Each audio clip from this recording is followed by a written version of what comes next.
Have you ever been blamed for something that you didn't do? Take a moment to think about it. Many of us can pull one of those memories up pretty easily from the recesses of our minds. And depending on the severity of the situation you're reflecting on right now, you may even feel your chest tighten and your heart race as you recall the "no, I swear, it wasn't me" situation at hand. The feelings elicited when being falsely accused are memorable. They stick with you, a memory that can be felt throughout your entire body. Trying to convince others of your innocence can be difficult, but attempting to defend your innocence for decades against the world is unimaginable. 41 years ago, the Chamberlain family went on holiday to the outback. But on their second night, their idyllic getaway turned to tragedy when their young child was taken in the night from their tent. What ensued was a modern-day Australian witch hunt, one in which a mother was vilified and painted by the media as a monster who was desperate to cover up a horrendous crime. For 30 years, Lindy Chamberlain and her family stood firmly in their account of what happened on August 17, 1980, maintaining their innocence, maintaining that their hands were clean, because the dingo did it. Welcome to National Park After Dark.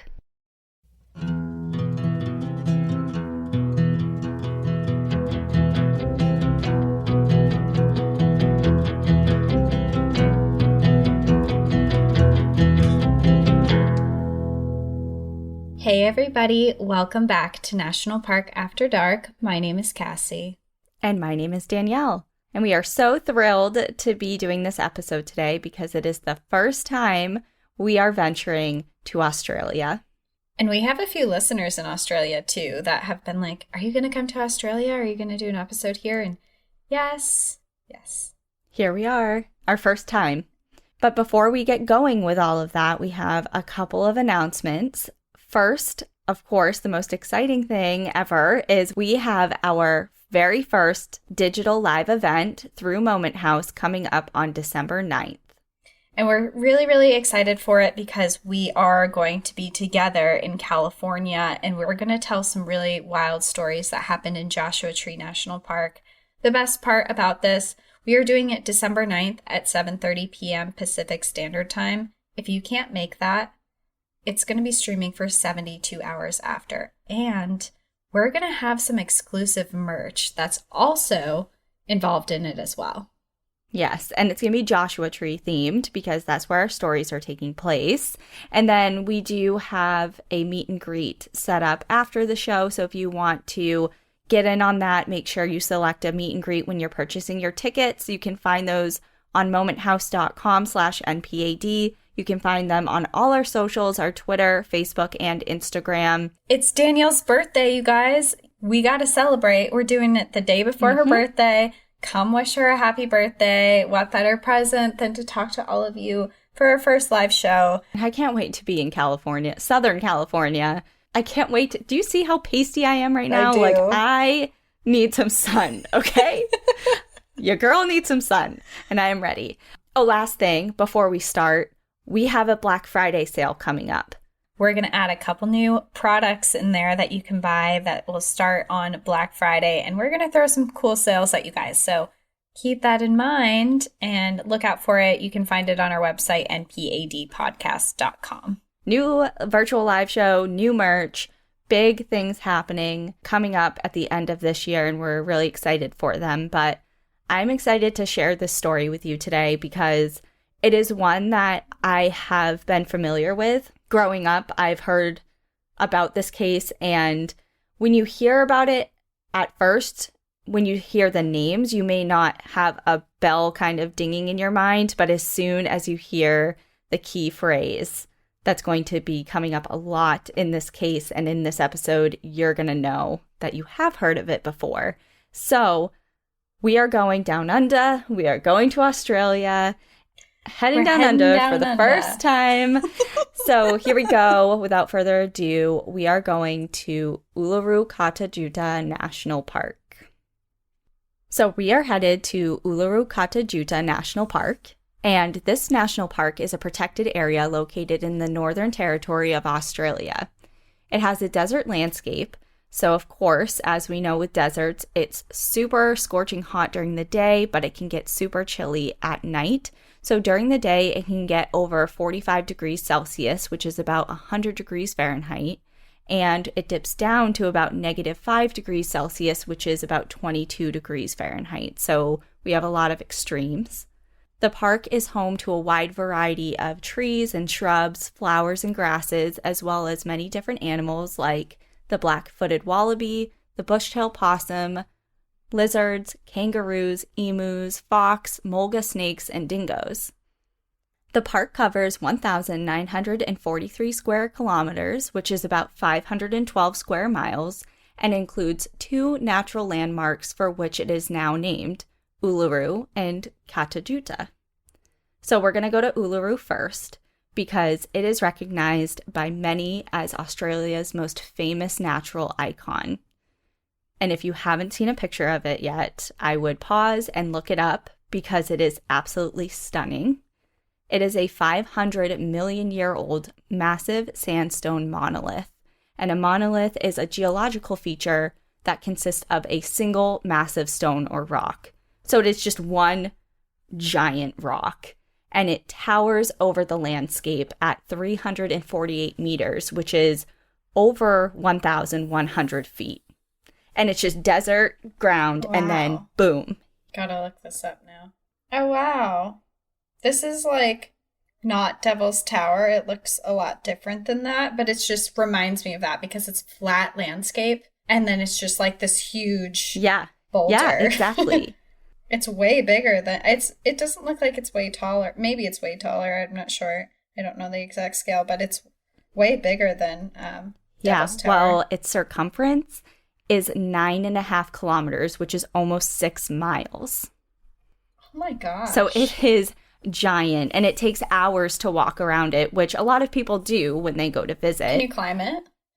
You can. However, the local indigenous tribe, the Anungu, do not, due to spiritual beliefs. And because just like Devil's Tower, it's funny you bring that up because the local people that have lived there forever, they regard it as a sacred place, and they don't participate in climbing. So over the millennia, the rock has consistently changed. Erosion and weather, including waterfalls caused by the precipitation in the rainy season, have created large caves, gorges, and pockmarks throughout the stone. And what you can see of it, obviously, is massive, but that's literally just the tip of the iceberg, because similarly, compared to icebergs, what you see at the surface is just a fraction of its actual size. So this rock continues deep underground, and while it's unclear just how deep the rock actually goes, the estimates are placed to a distance of about 5 kilometers, which is an additional 3 miles. Wow. It's just huge, this whole thing, 3 miles. So like I kind of alluded to before, Uluru is an important cultural site for the local Aboriginal people. Archaeological evidence places the Anungu living in the area around Uluru for at least 22,000 years, and they hold the rock as an extremely sacred and spiritual place. Ancient art depicting ritual ceremonies and creation stories can be found in the caves of the rock as well. Nearby is Kata-Tjuta. This is another sandstone formation, but it's a little different than Uluru. Because it's not just one rock, it's actually 36 large sandstone domes. And it covers a larger area, and its highest peak is also taller than that of Uluru. But same as Uluru, it's also a very sacred space for the Anungu. The first European explorers in the area actually came in the late 1800s, and they named Uluru Ayers Rock, and Kata-Tjuta they named the Olgas. So similar vibe to here in the United States. They kind of nixed the original names, and I didn't get too into it, but they named it after some people over in Europe that had nothing to do with the landscape itself. Okay. So by the 1900s, the Australian government declared ownership of the land, and tourists and miners made their way to the area by the 1950s. As tourism grew, the local Anungu were pushed out and scattered across central Australia. Sounds familiar. Ayers Rock Mount Olgas National Park was officially established in 1958. So the park was handed back to the Anungu, so its traditional owners, in 1985, who then in turn leased it back to the Parks of Australia. So ever since, the park has been jointly managed by the Anungu and the Australian government, and they have placed a heavy focus on maintaining Anungu culture and heritage throughout the park, and they protect the ecological integrity of the park, all while providing opportunities for visitors. So they have gone through a pretty similar history when it comes to how the Europeans came, pushed the local tribes out, kind of took it over, and then started a national park. But what happened is they changed the way they handled things. And now the Anungu have just as much say in what goes on in the national park as the Australian government does. There are actually Anungu members on the board of management for the park, and their traditional law, philosophies, and their knowledge of the landscape guides everything that happens within the park. Very cool. That's awesome. I thought that was really unique and special. And the management of this park isn't the only thing that has seen changes over the years. The park once offered options for tourist accommodations directly next to Ulru in the 1950s. But after adverse environmental impacts were noted, by the 1970s, accommodation infrastructure was moved outside the park. However, the campground adjacent to Uluru remained open to visitors for a handful of years after that, until that too was shut down in 1983. But today, our story began in that campground before it was closed, on a summer night in 1980, during a single night set aside by a young family for a relaxing evening in the Australian bush that would soon take a drastic turn for the worst.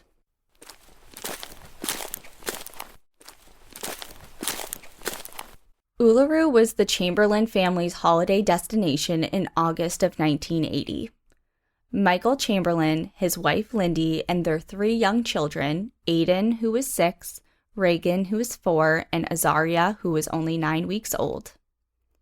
The group arrived to the park on August 16th of 1980 and set up camp. They spent the following day exploring, hiking, and taking photos. And that evening, all was well at the campsite, directly in the shadow of the giant rock. The campsite was by no means remote or removed from other people. This campground was a public area that was shared with a lot of different visitors. The Chamberlains were friendly with another young family nearby. Greg and Sally Lowe, along with their young child, chatted over dinner the night of the 17th. The 2 groups arrived to Uluru as strangers, but got along well and warmed up quickly to each other. Michael was cooking on the barbecue, occasionally tossing scraps to the dingoes who lurked at the edge of the glow of the campfire, searching for an easy meal. The group chatted through the early evening, and Lindy broke away briefly to settle in Reagan, who had fallen asleep early. Aiden was still up with the adults. He was chasing mice, scurrying around the campsite, and just doing, typical 6-year-old things. And he didn't want to go to bed early. He wanted to stay up with everybody. Typical. So Lindy broke away once again, and this time she had Aiden with her, and she had Azaria as well. And she made her way back to the tent where Reagan was sleeping. She bundled up her infant daughter and settled her into bed right near her already dozing brother. Aiden, still full of his energy, was not ready for sleep, so he did not want to go to bed. So he actually followed his mom back to the campsite. They returned to their evening and chatted away with their new friends. But then their peaceful night took a turn. Sally heard a baby cry coming from the tent nearby, and Lindy excused herself to check in on Azaria, but what she found, or didn't find, changed her life forever. She approached the tent and witnessed a dingo exiting it, seemingly carrying something heavy. Next, the cry they heard was that of Lindy. My God, the dingoes got my baby," she screamed. Michael ran over to his wife and was horrified at the sight. The tent was missing a person and was splattered with tiny drops of red blood, and Azaria had been taken. Oh my God. Word of Azaria's disappearance and the panic it caused traveled like wildfire throughout the campsite. As the Chamberlains looked desperately throughout the immediate area, a group of fellow vacationers went to the nearby police station to sound the alarm. Frank Morris, head of the station at the time, lived nearby and made it to the campsite very quickly. He was led to the tent and noticed two things right away: droplets of blood within the tent and dingo tracks leading to and from it. Just to be clear, dingoes they're similar to coyotes, right? We'll get into dingoes. Okay. And what they're about. Yep. But to me, they look like large Shiba Inus. Oh God, that's a nightmare. For anyone working in veterinary medicine. Shibas, I mean, maybe they're great dogs outside of the vet hospital, but inside them, they're like these little balls of terror. So, yeah. Mm-hmm. So at this point, baby Azaria had been missing for half an hour, and panic trickled into fear as thoughts of the cold temperatures and presence of predators nearby began to rise. Chief Ranger Derek Roth arrived and was brought into the loop. He quickly organized a large group of 300 volunteers who formed a chain and were given flashlights and were dispatched to find Azaria. Meanwhile, he and an expert Aboriginal tracker followed the dingo tracks leading from the tent. They noted a depression in the earth nearby. The men concluded it looked as if an object wrapped in a knitted material had been set down for a brief amount of time. Then they continued to follow the tracks until they became lost and jumbled in the tracks of members of the initial flurry of activity. The search continued, and Ranger Roth spoke to the family. He recalls their initial interaction as odd. He described Lindy and Michael as having a strange sense of calm and a relatively numb and emotionless reaction given the circumstances. And to top it all off, Michael said that they had come to terms with the fact that they would never see Azaria alive again, but wished to recover her remains. Well, how do they expect them to react? I mean, I hate that every single tragedy, you're supposed to react by like screaming and wailing and whatever. And it's like, they've already done that. Like, they're called you for help now, and they know that their daughter has been taken by a dingo. Like, they're being realistic, I feel like, is my thought in this. Well, you have to think that this is half an hour after it happened. This isn't like, we have been searching for weeks, there is no sign, there is no way that she could be alive. This is less than an hour after the event happened. So to him, it was kind of like a, what? You've already come to terms with your infant daughter being dead? Like, don't you hold out any hope? I think the timing is what makes me more understandable, because I agree, the reaction, like, everyone has different reactions to tragic situations, and I fall in the numb and emotionless category myself. So I understand that. I think it's just more of like the initial timing. He's like, okay, what are you talking about? This just happened. Yeah, and they're already like, she's dead. We know she's dead. But I don't know, like, if my child had been gone for an hour and it was a baby and there was already blood in the tent, and I knew anything about dingoes, which I don't know that much, but I'm just assuming, like, I probably wouldn't be super hopeful either. Yeah, and I can see that as well. So midnight rolled around and the volunteers still hadn't found anything. The Chamberlains were offered a room at a local motel for the night, and they spent the remaining hours before dawn restless in that room, oblivious to what was to come. A knock on their motel door came at 7:30 the next morning, and it was a reporter. The media had already caught wind of Azaria's disappearance over the previous night and were eager for the first interview with the family. Lindy and Michael had just finished informing their own family members of the tragic circumstances and agreed to an interview. Their hope was to raise awareness about the potential dangers of camping in wild places with small children. When their faces flashed on the screens around the area, they were familiar ones to many, especially to those from their town of Mount Isa in Queensland. Michael was a pastor in the Seventh-day Adventist Church, and their family was very well known and very well liked.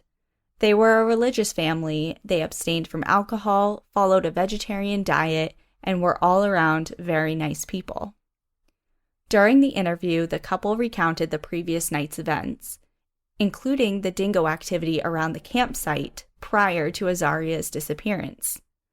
But what Michael said during that first interview set the tone for what followed. He said, quote, "The loss of our baby is the will of God." Oh. So is that why they're so calm? I think a lot of it has to do with their religious beliefs.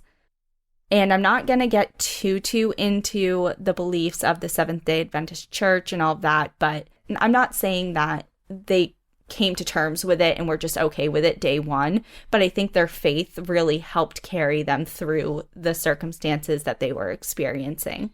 Okay, because when I hear like it was the will of God, my first thing that I think of is like some weird ritual, like sacrificing your baby kind of stuff, I guess. Interesting you say that because that'll come up later.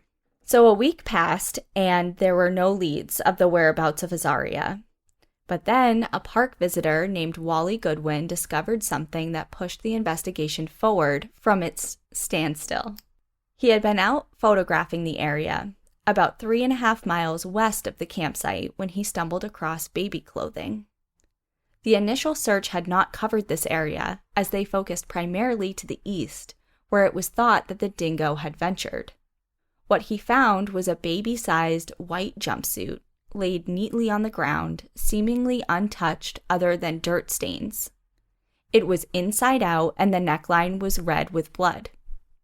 He reported it immediately to the police, who confirmed with the Chamberlains that it was, in fact, Azaria's, and it was what she was wearing the night she disappeared. They claimed that she was also wearing a knitted overcoat, but that had not turned up. News spread of the new finding, and the media storm intensified and began to take a turn on the Chamberlains. The media began to plant seeds of doubt in the public's eye, and the condition of the jumpsuit added fuel to the fire. How, everyone wondered, could her clothing be so well preserved after an alleged attack by a wild dog? Lindy had an answer to that. During another interview, she was asked if she was surprised by the condition that the jumpsuit was found in, and she said no, and continued by saying, quote, "Dingoes peel the flesh off their prey like an orange." Her mom said that? Yeah. Oh, God. About her child? And that's your reaction right now is how the public reacted. Well, like, how could you say such a thing in regards to your young infant child that was just taken by a wild animal? Well, when you describe the clothing being dirty and a ring of blood around the neck, I'm just picturing this tiny little article of clothing for a baby. And it's just heartbreaking. That's absolutely heartbreaking to just hear about. And then her mom talking about her like that, peeled skin like an Yeah, it's rough. And whether or not that's accurate, I feel like that information maybe should have not been shared in that regard. So her and her husband are just really not helping their case in the public's eye. But then again, to their credit, they didn't think that there was a case against them. Like, their baby was taken by a dingo. It was a tragic accident. Like, what?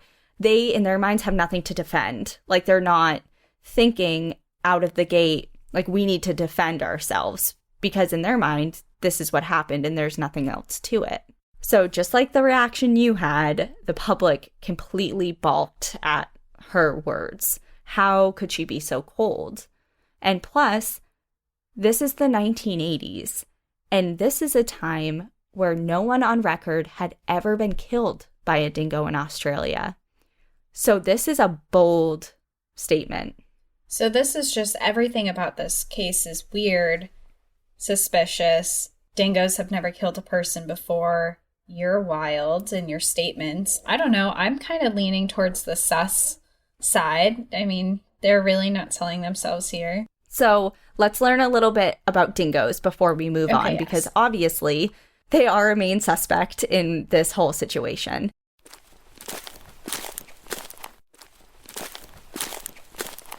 Dingoes are wild canines that are primarily found in Australia, although small groups of them have been found in Southeast Asia as well.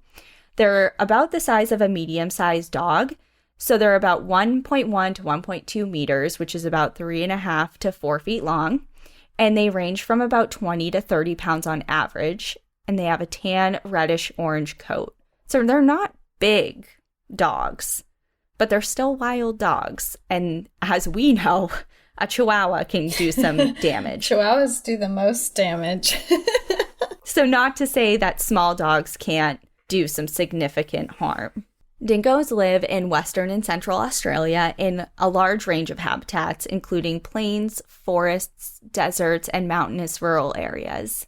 And quite like wolves, they are social animals and live in packs of about 10 or so, although there have solo dingoes out doing their own thing as well, not part of a pack. Okay. They are actually the largest land predator on the continent of Australia and are also apex predators. Their diet consists of small to medium game, so think rabbits, birds, squirrels, but they're not opposed to the occasional fruit or berry, and they are excellent scavengers as well. They are currently listed as vulnerable, as hybridization with domestic dogs pose a significant threat to the long-term survival of their species. So over time, more and more wild dingoes are mating with feral dogs, and it's kind of just diluting their genetic pool. Okay. What didn't pose as a significant threat, though, at least to some, were the dingoes themselves. At least that was kind of the general feeling from the public at the time of Azaria's disappearance. Dingoes were kind of viewed more like an annoyance versus an actual threat, and they were treated as such. Tourists would shoo them away from their camps or even toss them some scraps like Michael was doing that night when he was cooking, or they would just be ignored. And I just have to say, does any of that sound familiar to you? It reminds me of black bears. Or the Night of the Grizzlies episode. Well, it reminds me of the grizzly episode and then how people think of black bears now. Because now we all have accepted that grizzly bears are very, very dangerous. But black bears were still like, yeah, you know, like they're pretty docile. They don't attack unless provoked. And usually they jump into a tree. And we found out recently that that's not so true. I mean, near the Smoky Mountains, there was that girl that was just sleeping in a hammock that got attacked and she died. Yeah. So we're starting to learn more and more that black bears have the potential to be really dangerous too. Yes, exactly. So kind of like how this is the black bear subject, everyone has different feelings on it. There are people that aren't so lax about it. You know, like there are some people that really do heed warnings. Like if you're in bear country, you're in bear country. Yeah, there might be grizzlies, but even if you're in the Great Smokies, like there's still a bear presence and you want to be prepared. Same thing went with the dingoes, but overall, the general public just didn't view them as much of a threat. One of the people that was not so lax about them was Chief Ranger Roth, and he was concerned about the mounting danger that they were starting to pose. Derek Roth was the chief ranger from 1968 into 1985, and he had his eye on these wild dogs. 2 years prior to the Chamberlain's visit to Ulru, he had actually sent a memo to his superior outlining the threats that the dingoes pose and proposed a dingo cull, which went largely unacknowledged. So he actually wrote to his bosses and said, you know, they're getting braver and there are some circumstances mounting here, and I think that we should cull them, like AKA, you know, I think we should kill some of them. But his request went unacknowledged and nothing ever came of that. So they were kind of just like, No, they're fine. They're just annoying. Like, Yeah, we're not worried. essentially, yeah. So it wasn't completely ignored, though. There were tours in the area that, if you went on them, the locals would warn against feeding the animals. But over time, they kept getting bolder and bolder. He stated that the animals were becoming conditioned to human behavior and were losing their healthy fear of people. As time passed, they were coming closer and closer to tents and campsites, sneaking food, and hoping for a handout. Rangers responded to a handful of incidents that occurred where the dingoes had bit children. Blood had been drawn in these circumstances, but they weren't true maulings or attacks, so there was cause for concern, but nothing that ever made national news. The Rangers may have had a different perspective on the dingoes, but the public wasn't buying it. The Chamberlains found themselves in a trial by media. John Lincoln, who was a police officer at the time, even held a bucket filled with 10 pounds of sand in his mouth to demonstrate how difficult it was to carry in an attempt to dismiss how a relatively small dog couldn't possibly carry off a baby with that great of ease. Which is so ridiculous to me. What?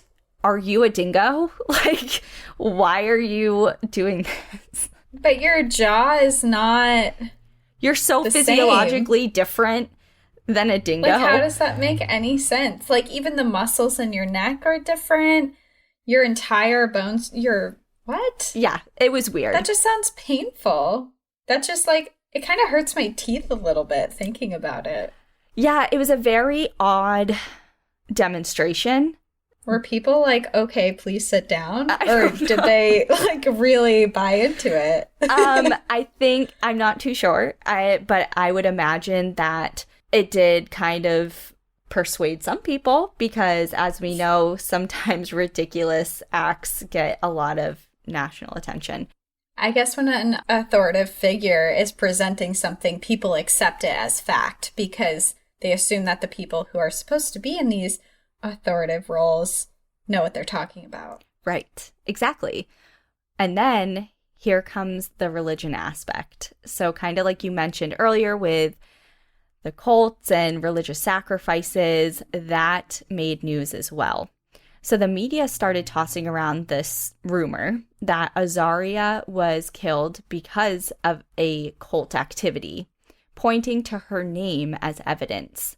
They had received a tip that Azaria meant sacrifice in the wilderness, and they ran with it. Does it? No, her parents were very quick to correct that because her name actually meant whom God helps. But it was no use. The media already had the first word, and obviously that really sells a story. Then began the harassment. They were all over the news. They were receiving death threats. Their children were being bullied in school, and people would stand outside of their home and taunt them with belting howls into the night, which is so not right at all. Oh my gosh. So I still haven't decided which side I'm on. Like, if I think that I feel like they didn't have anything to do with it, but then they're saying this weird stuff. So I still need more information to decide.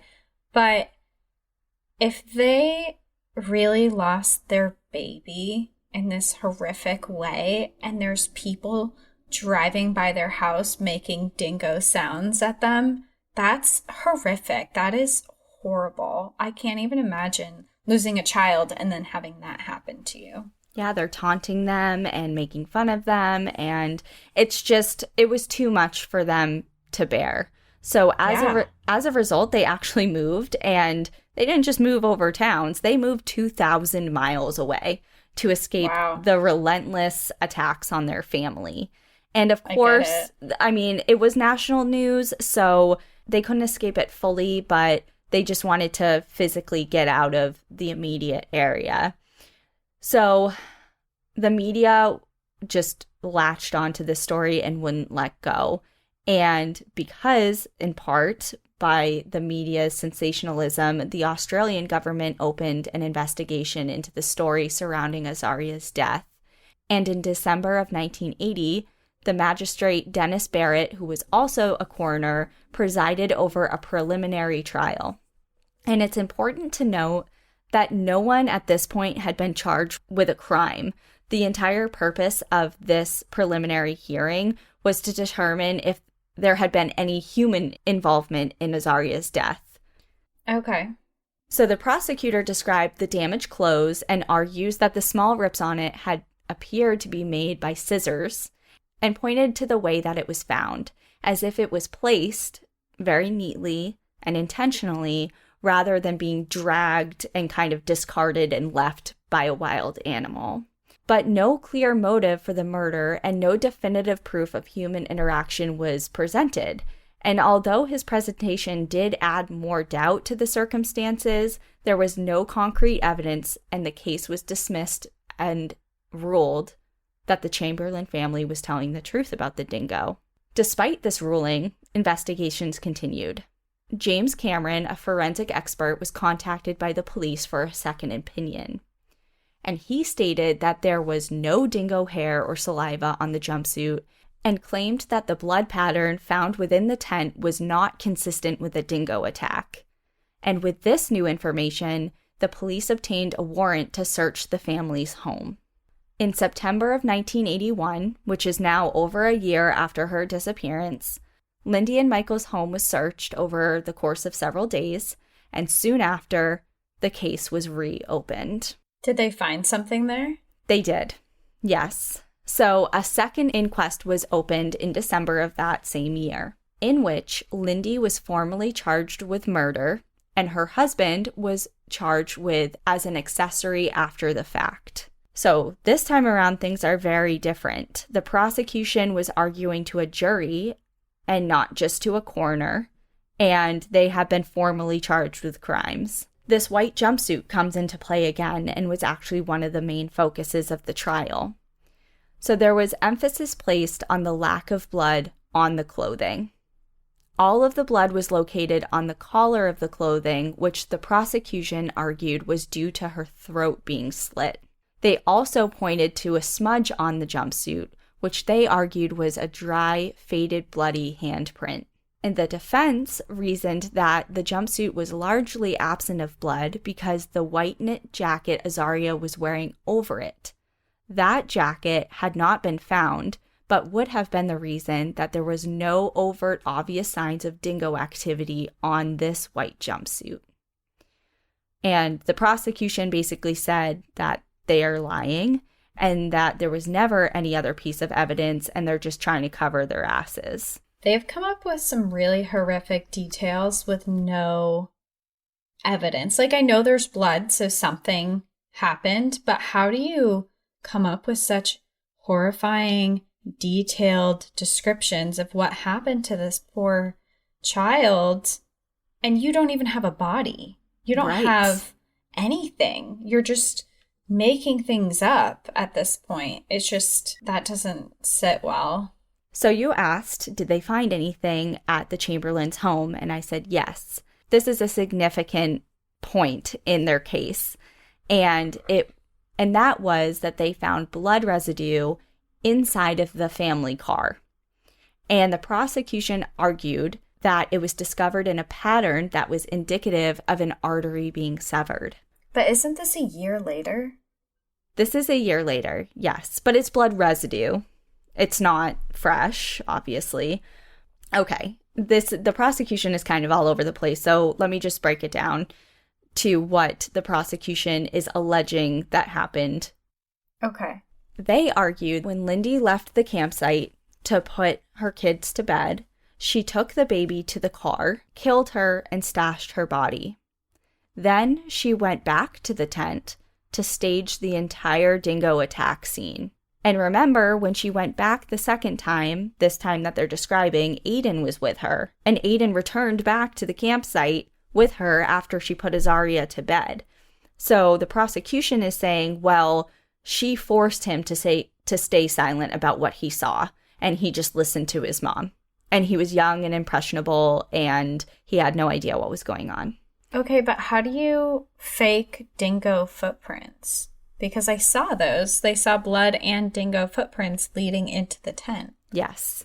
So the defense countered this whole story and pointed out a couple key things. First, the first person who heard Azaria's cry was Sally. When they were all around the campsite together, Lindy was next to her. Oh, yeah. So that is big. And secondly, yes, Lindy did leave the fire that night, but when she left, she was gone for less than 10 minutes. So they're alleging that she had time to go to the tent, then go to the car, kill her infant, go back to the tent, stage the entire scene after stashing her kid's body, and then just go back to the campsite like nothing happened in less than 10 minutes with another child that she now needs to convince didn't see anything. Right, in 10 minutes. Right. Takes me 5 minutes just to go to the bathroom. Like, I can't imagine. I couldn't murder someone in 10 minutes. Right. So the timeline is also a little odd. Then another woman took the stand, and her name was Judith West. Judith was also there that night. She wasn't part of the group that was hanging around the fire, but she was close by. She was camping about 100 feet away. And she testified that she heard a low, guttural growl coming from the tent. And Lindy made statements to the court that she witnessed a dingo emerge from her tent, carrying something which appeared heavy, and shook its head back and forth violently. So all these little pieces of testimony and is coming together that kind of paints a similar picture. Yeah. Ugh, this is so sad because it's a baby. Yeah, I know. It's really hard, yeah. So the defense addressed the bloodstains in the car as well. A year prior to Azaria's disappearance, the family had picked up a hitchhiker with a bleeding leg. That man was found and tracked down and brought to the stand to testify to confirm whether or not that was true and whether or not that blood could potentially be his. And he said, yeah, I was there, that happened. It could potentially be remnants from that injury. But the prosecution countered, stating that the blood traces they found within the car were of fetal hemoglobin, which exists only in humans 6 months and younger. Oh, well, that's a twist right there. Mm-hmm. Scientist Dr. Andrew Scott testified next, and he said that the blood pattern in the tent was consistent with a dingo carrying a bleeding baby, and did state that dog hair was found in the tent and on the jumpsuit. So we have different people saying different things about the same piece of evidence. It did have dog hair, it didn't. There was blood stains in a consistent pattern with an animal attack. No, there weren't. Like, there's just so many conflicting testimony, especially coming from expert witnesses too. It can get really, really confusing. Next up, we have Lee Harris, who was the president of the Dingo Foundation. And he stated that he believed a dingo could absolutely be capable of fitting a child-sized head into its mouth. And to illustrate the point, he even presented photos to the court of the animals carrying around baby-sized dolls. While on the other side of the argument, a forensic expert argued that based on plaster casts of dingo skulls, that it would be impossible for them to unhinge their jaws wide enough to pull off such a feat. So, kind of like, again, confusing. I don't know. I kind of like, at least he had a real dog, like, holding this and not a person with a bucket. Like, that was a step in the right direction. Yes. Like, at least we're heading somewhere into the right direction here with our investigative strategies. Absolutely. So, there's a lot of back and forth, and I definitely condensed that significantly, but you get the gist. Yes. So on October 29th of 1982, Lindy and Michael Chamberlain were found guilty of their charges, and the court pointed out that the most damning evidence was the blood found within the car. At this point, Lindy was pregnant at the time of her sentencing with her 4th child, but was given life in prison without the possibility of parole. The judge ended up suspending Michael's sentence so he could care for the children at home, so he never served time in prison. Lindy gave birth to her 4th child in November of 1982 behind bars. And 3 years dragged on, full of different appeals and court proceedings, but no headway was made. As time wore on, the public, which at first seemed very dedicated to locking Lindy up and throwing away the key, kind of became more divided in their opinions. It was becoming more and more clear that most of this trial was based on circumstantial evidence. Then, in 1984, a scientist by the name of Leslie Smith examined photos of the supposed blood evidence found within the car. Further investigation found that the blood was not blood at all. What? It was actually emulsion, a sound deadener that is applied to automobiles during manufacturing. How would you not know it's not blood doing this? And what type of... You said that there was something found in it that was only found in infants. Yes, so they stated that... So the prosecution stated that it was fetal hemoglobin. They never sent out... It was never sent out to the lab initially because there wasn't enough sample to send out to the lab. So how did they come up with that it was fetal hemoglobin? I don't know. But that's what they presented to the court. And that's what most of the case was hinged on. Yeah, so now this whole case has to fall apart, right? It's starting to. So what's more is, remember, they said that there's a dried, bloody handprint on the jumpsuit. Like, there was definitely human intervention here. Yeah, well, that was just dirt. There was never a bloody handprint. How are they mistaking blood and dirt? Like, I know this is years ago now. Was this before DNA testing was a thing? This is in the 80s. So the DNA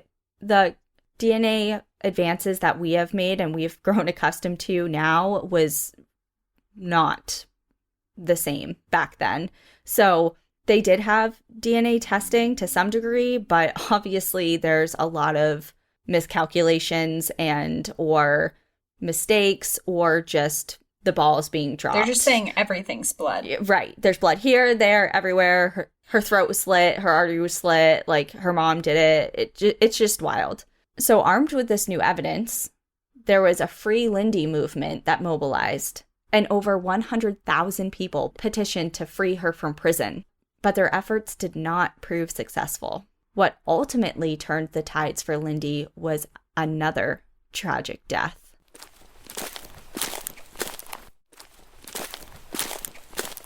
In January of 1986, nearly 5.5 years after Azaria's disappearance, a hiker named David Brett made his own journey to Ulru. He was attempting to climb the giant sandstone monolith when he took a fatal fall.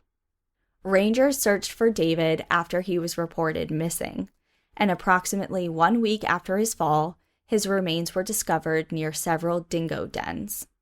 And it was very clear that his remains had been scavenged by the wild dogs. So the recovery team members searched the area to collect his bones and his belongings. While searching for his scattered remains, they found a jacket. A small, white, baby-size, knitted jacket, clearly crumpled and partly deteriorating due to exposure to the elements. No, the same jacket that was her daughter's? This was the mysterious jacket that Lindy and Michael were adamant about all along, but the prosecution said that they were making it up. Wow. The jacket was quickly identified as Azaria's, and the chief minister of the Northern Territories ordered for Lindy's immediate release. And a lot of money, I hope. Yes, I would. A lot of sorries, maybe? Yeah. So on February 7th of 1986, she was granted release and returned to her family. But that was not the end of their journey. Once again, the people of Australia were torn in their opinions. But in 1987, the Royal Commission examined the case against the Chamberlains, as well as the science behind key forensic evidence in that initial trial was now challenged. The following year, the Northern Territory Court of Criminal Appeals unanimously overturned all convictions against Lindy and Michael Chamberlain based on the rejection of the alleged blood evidence in the car and on the bias and invalid assumptions made during the initial trial. Here comes the money. The Chamberlains ultimately were paid $1.3 million in damages and were reimbursed for their car, which was largely damaged throughout the investigation as they were looking for evidence. Wow. Lindy and Michael divorced in 1991, but continued to stand as a united front in the face of public scrutiny. The closing of the 90s and the dawn of the 2000s brought a change in the tide regarding public opinion about the relative safeness of dingoes. Between 1997 and 2012, there has been a minimum of 100 reported attacks on humans by dingoes on the mainland of Australia and nearby Fraser Island. In April of 2001, on Fraser Island, which is a World Heritage listed island north of Brisbane and is very popular for its ecotourism, a family was on a holiday. 3 children, aged 7, 7, and 9, were on a walk and noticed several dingoes following them. They became frightened and started to run. The oldest boy, Clinton, tripped and fell and was killed by the animals.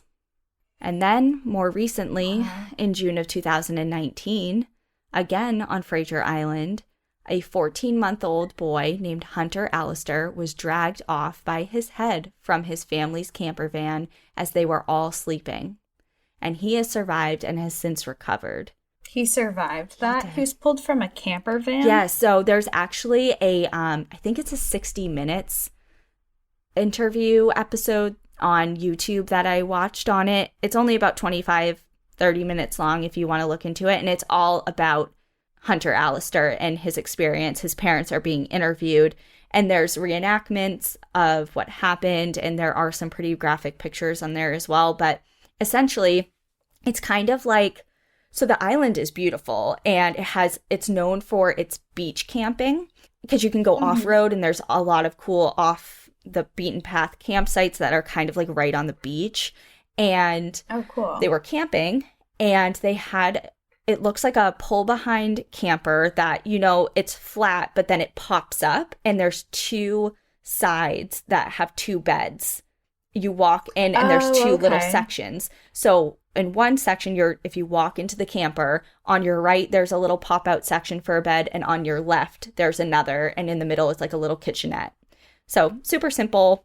It's not like an RV, but it's also not a tent that you just put on the ground. Yeah. Their son, Hunter, was on one bed, and the couple was sleeping on the other when they heard Hunter starting to scream.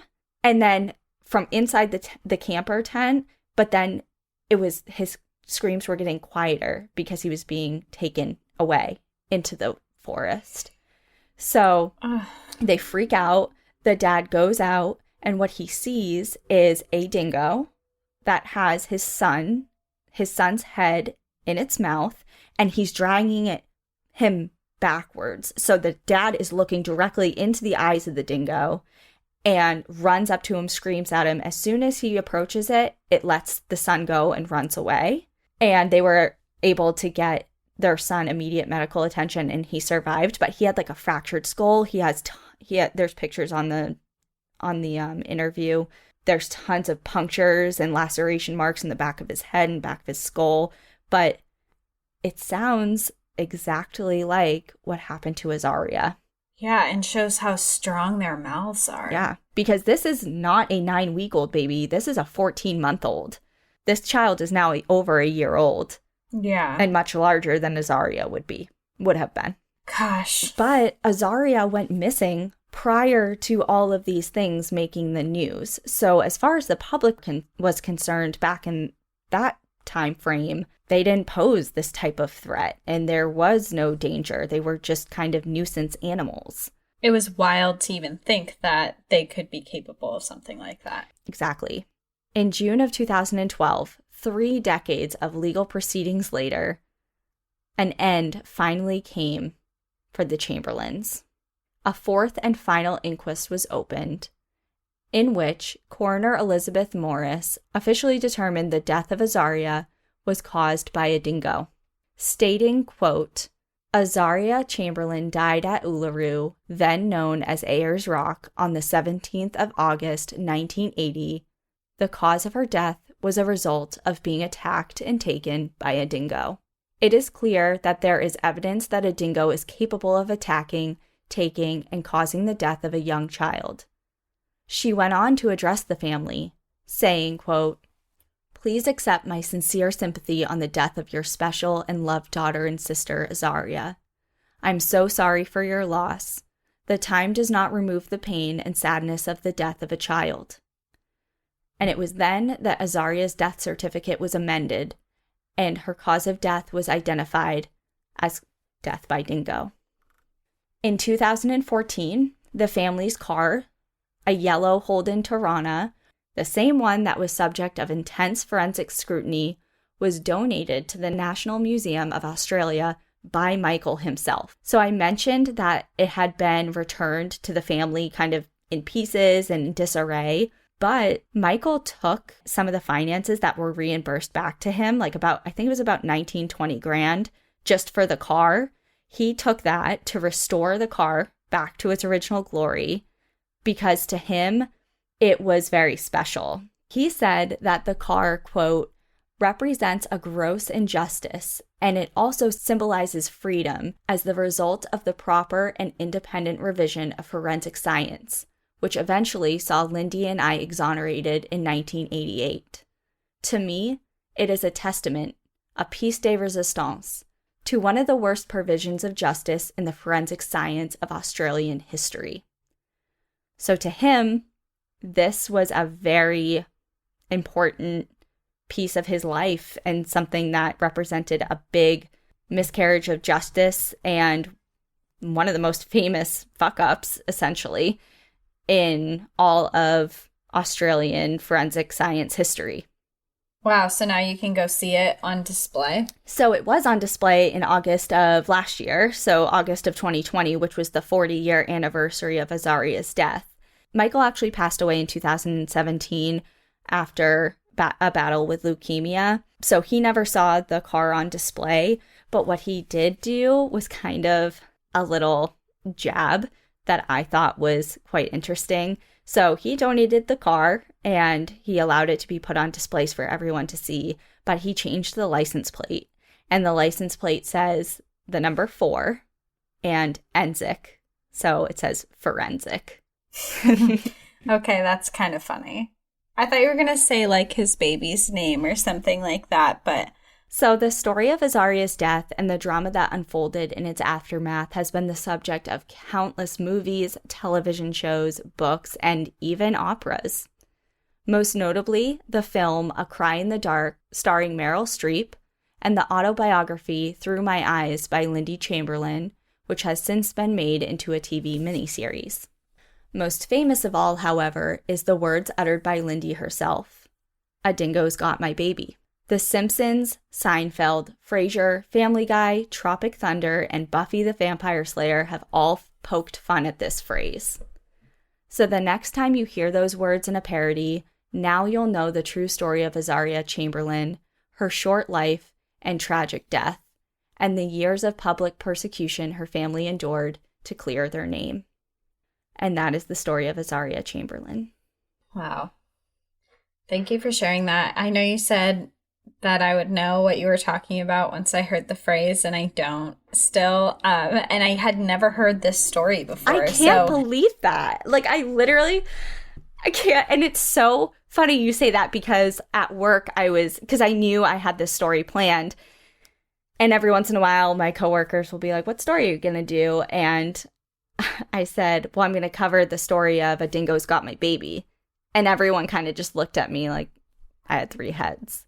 I guess I just don't watch enough TV, or I just never noticed it. I forget. I'm not one of those people who can remember lines from movies or anything either. So maybe it just totally bypassed me. But I had never heard of this story before. I didn't know any of this information. So I'm glad you told us, because there has to be other people who are listening right now who are like, I had no idea that this happened. That's not really the end of the episode. I just have a couple more things. And I wanted to add it at the end because I came across it during my research, but there was no real place to put it within the episode that really made sense.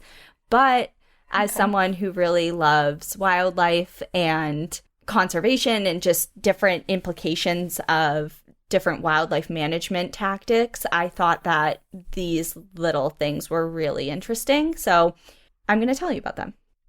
Okay. And they're literally bullet points. We don't have to have a huge conversation about them. First, In the early 20th century, Bushmen made a living from collecting government bounty on dingo skins. These men were called doggers, and they would rely on the skills of native aboriginals to hunt and track the animals. They would pay them for their knowledge with goods like tea and clothing and tobacco, and in exchange for the best ways to find dingoes so they can hunt and kill them and then sell them to the government to collect on the bounty. And it has been known as dingo scalping. And I thought that was pretty interesting based on the connection that I made with wolves here in the United States. Like, we had a bounty on wolves for a very long time. And although I don't know if there was many bounty hunters out there that were relying on native groups to give them their ins and outs of the best ways to hunt them, that's obviously different. But there was a big bounty program for wolves for a very long time in the United States, and that's essentially how they were extirpated from the lower 48. So I thought that was really interesting. Also, there is a thing called the dingo fence. Have you ever heard of this? No, definitely not. Okay, so the dingo fence is obviously in Australia, and it is one of the largest structures in the entire world. It was finished in 1885, and it was constructed to keep dingoes out of the relatively fertile southeastern portion of the continent and to protect farm animals from predation.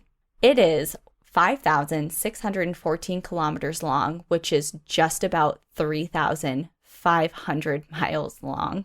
A fence. I'm looking at it right now. I had to Google it. It's literally a fence. Yep, just a fence. Like, it's just wooden poles with wire going across almost 4,000 miles of Australian land. And this is just supposed to keep dingoes out?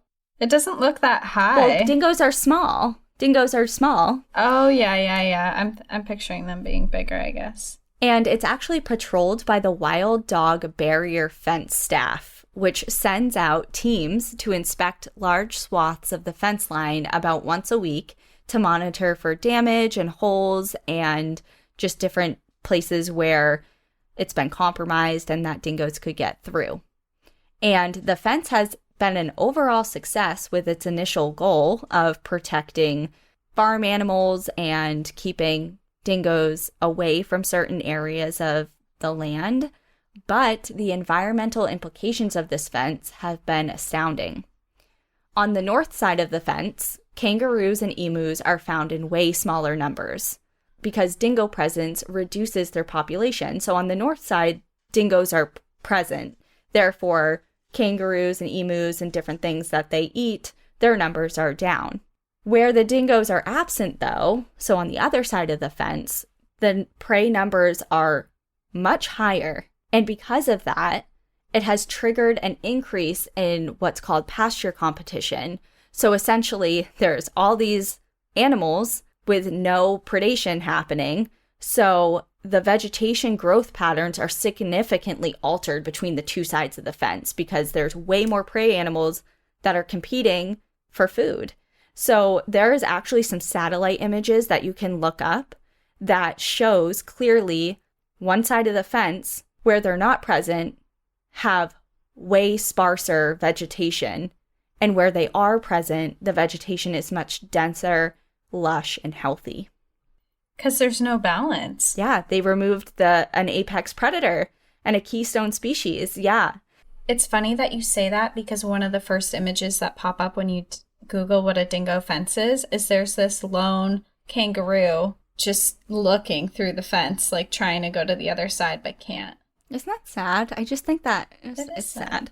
Like, I see what they're doing. Why don't you put a fence around your farm animals and not the whole continent? It seems a bit extreme. Yeah, and like money, it costs a lot of money. And also, like you said, the environmental factors, you're taking away a key component to the balance of the wildlife in that whole area. Yeah. Yeah, there's a map of where it covers too, and it's like almost the entire bottom right corner of Australia. Yeah.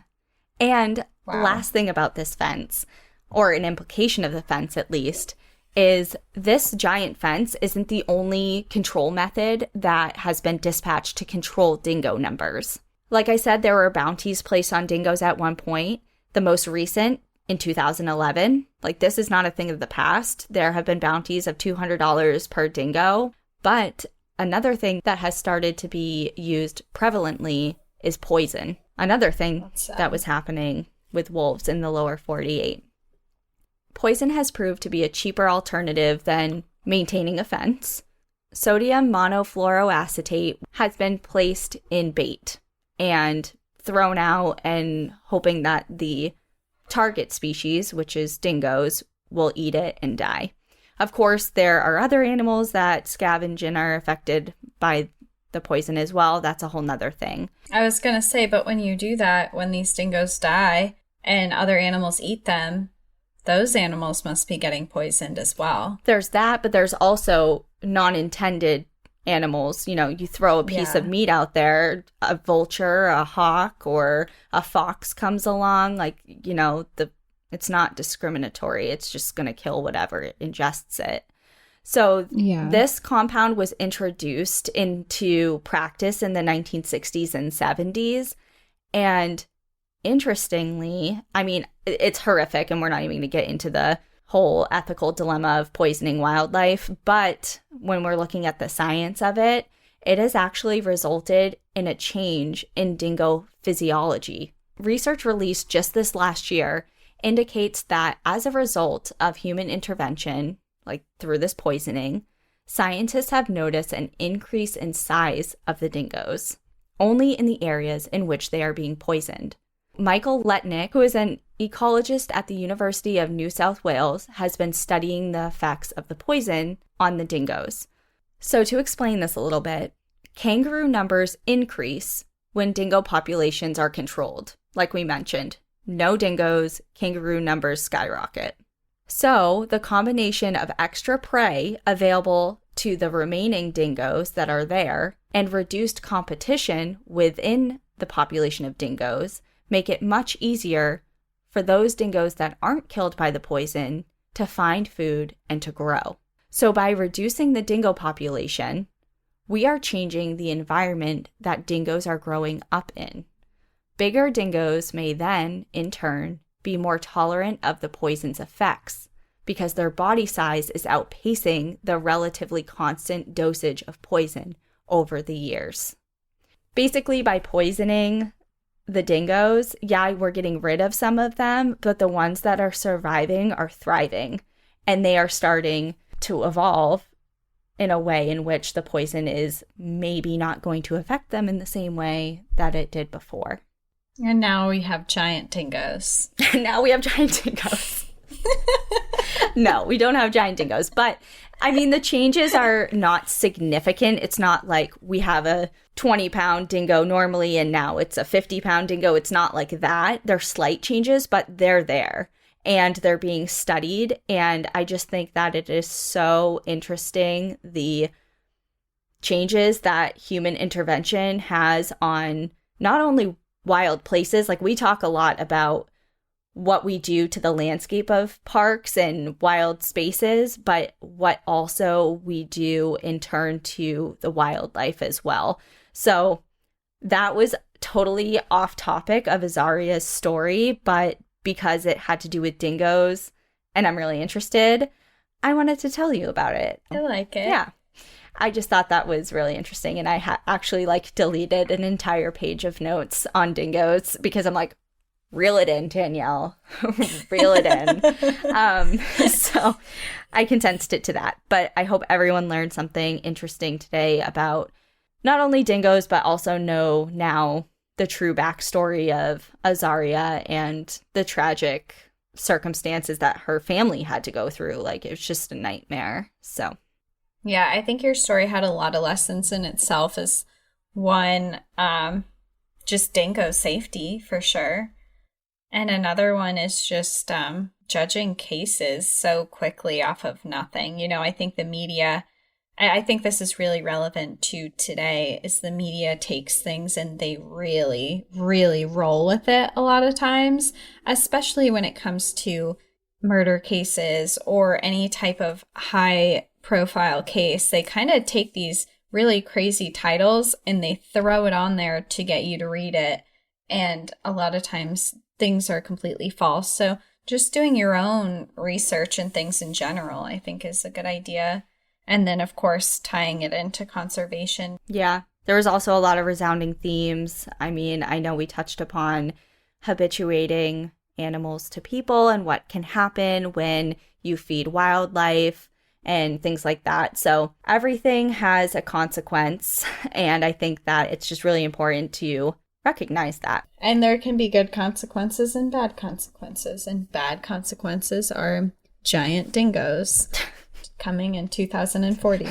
Well, if we would just cut the shit and stop poisoning them, maybe we wouldn't have these giant dingoes. Just nature is perfect on its own. Just let it be and it will take care of things the way that nature intended to take care of things.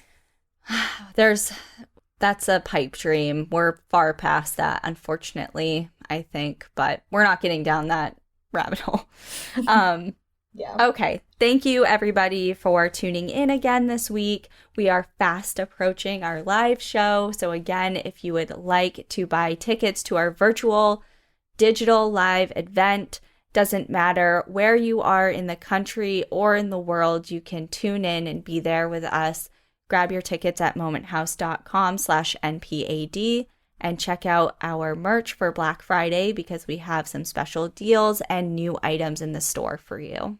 Yeah, so in the meantime, enjoy the view. But watch your back. Bye. Bye. Thank you so much for joining us again this week. If you have a trail tale or story suggestion, send us an email at npadpodcast@gmail.com. Follow us on Instagram and Facebook at National Park After Dark and on Twitter at NPAD Podcast. Come hang out with us on Patreon for monthly bonus episodes and exclusive content. For more information on our show, our book recommendations, merch updates, and more, visit our website at npadpodcast.com. Remember, when you support our partners, you're supporting the show. For quick access to our special discount codes, visit the show notes, where you can also access source information from the episodes. And please rate, review, and subscribe from wherever you listen to podcasts.